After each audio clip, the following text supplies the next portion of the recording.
नमस्कार, आम आदमी पार्टी पुणे शहर।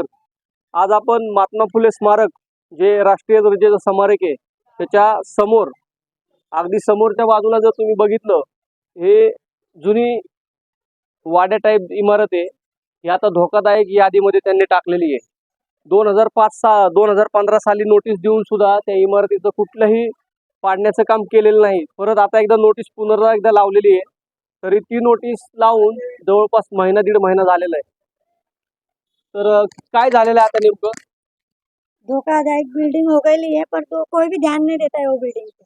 इतने बार दगड़ भी गिर गए, बच्चे छोटे छोटे रहते हैं और नोटिस लगा लगा के जाते, कोई आते नहीं। पर किती वेळा नोटीस लावली त्यांनी? 3-4 बार हो गए। तुमच्या इथे काय घरावर दगड वगैरे पडतात का बांधकामाचे? बोला ना। हाँ, कितने बार दगड़ गिर गए, कितने बार, और कोई ध्यान देते नहीं हो भैया।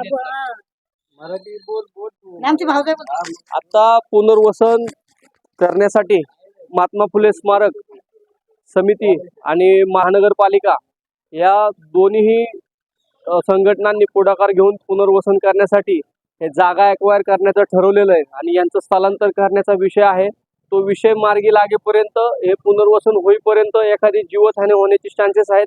त्यामुळे शासनाने लवकरात लवकर दखल घ्यावी आणि इथून जे धोकादायक आहे बांधकाम ते सुद्धा थोडंफार पाडण्यात यावं अशी आमची शासनाला विनंती।